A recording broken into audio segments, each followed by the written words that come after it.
Nesse final de semana acontecem as eleições aqui no Brasil para prefeitos e vereadores. E há alguns dias nós já temos acompanhado também as eleições americanas. Infelizmente sabemos que muita coisa que é prometida não será cumprida e muitas coisas que são feitas ou afirmadas no período de campanha na verdade não passam de tramas políticas. Como estamos estudando o primeiro livro de Reis, propositalmente eu pulei uma parte da história durante as meditações dessa semana para abordar o tema hoje. Eu pulei a parte da trama de Adonias para ficar com o reino do seu pai Davi.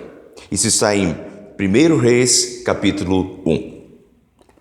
Embora não conste na Bíblia, era do conhecimento das pessoas que Davi havia prometido a Batseba que o seu filho Salomão o sucederia no trono.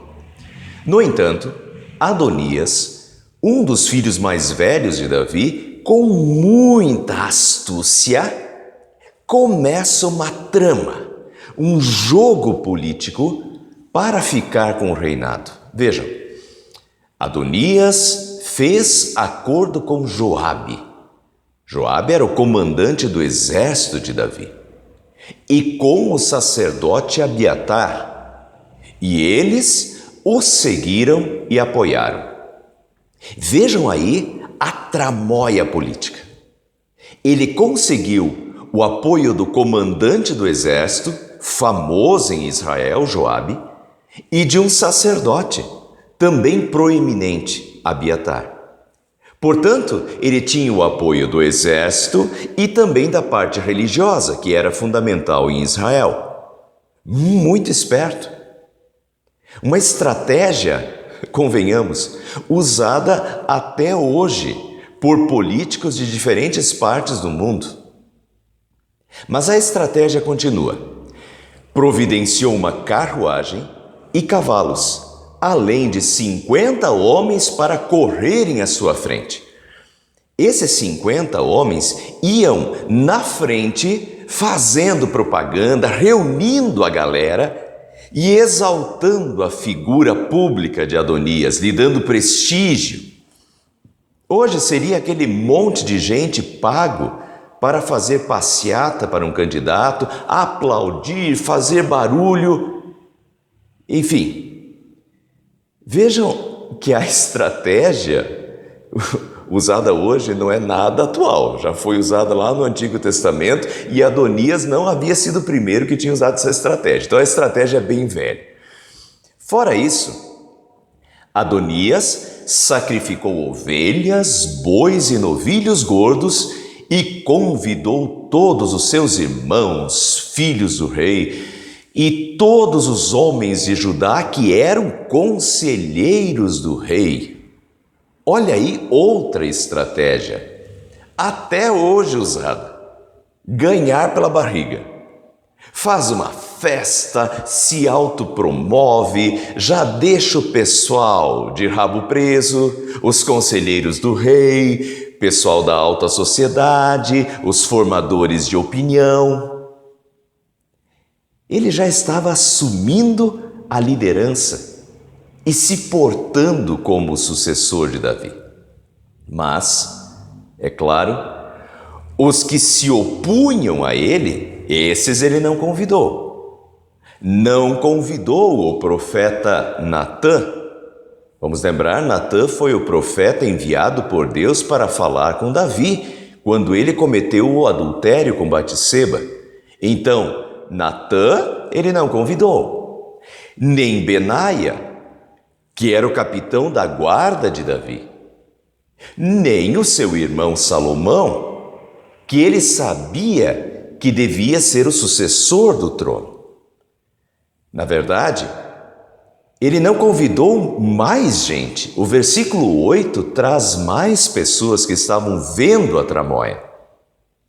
Mas os sacerdotes Zadok, Benaia, o profeta Natã, Simei, Rei e a guarda especial de Davi não deram apoio a Adonias. Ou seja, ele tinha conseguido com a trama política e talvez até corruptamente o apoio de Joabe, o comandante do exército.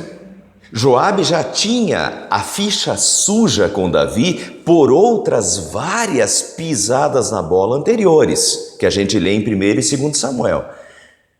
E tinha também o apoio do sacerdote Abiatar, que também já tinha no passado mudado de lado. Antes ele estava do lado de Saul, mas quando Davi começou a ascender, ele já pulou para o lado de Davi. Ou seja, Adonias conseguiu comprar ou manipular as coisas de um jeito que Joabe e Abiatar estavam do lado dele. Assim como os conselheiros de Davi, talvez uma espécie de Câmara ou Senado de hoje, que flutua ao sabor das circunstâncias que mais lhes favorecem. Então o texto mostra um jogo político sujo, muito semelhante ao que vemos no Brasil, mas não só no Brasil. Engana-se quem pensa que isso acontece aqui por ser um país menos desenvolvido. Talvez aconteça até num grau um pouquinho maior, mas isso acontece também nos Estados Unidos, na Inglaterra, na Itália. Vira e mexe a gente vê políticos de países de primeiro mundo sendo pegos na mentira, na corrupção, e vemos suas tramóias sendo expostas. Contudo, o texto também nos dá um sopro de esperança. Porque por mais que a corrupção seja uma praga maléfica que se dissemina nos países e no meio político, nem todos estão corrompidos. E Deus pode agir, pode causar mudança através dos poucos justos que existem. Nem todos se deixaram corromper. O sacerdote Zadok, Benaia, chefe da guarda de Davi, o profeta Natã, portanto, fora pessoas da guarda e do exército, temos aqui também um sacerdote e um profeta lutando pela verdade, lutando pelo justo. Zadok e Natã. O poder religioso atuando para fazer frente ao mal. Isso é imprescindível até hoje. Precisamos ter mais religiosos agindo e influenciando as decisões políticas. Além deles, Simei e Rei, que eram 2 oficiais que posteriormente se tornam governadores no reinado de Salomão. Além deles, a guarda especial de Davi. Esses não deram apoio a Adonias. Pelo contrário, eles foram até Davi e lutaram pela justiça e conseguiram reverter o mal. Davi empossou Salomão e todo aquele pessoal que tinha se metido nessa tramóia ficou tremendo de medo. Adonias foi se esconder no altar de Deus, suplicando por piedade. Ou seja, Deus mudou o jogo através dos justos. Deus mudou as circunstâncias através da ação daqueles justos.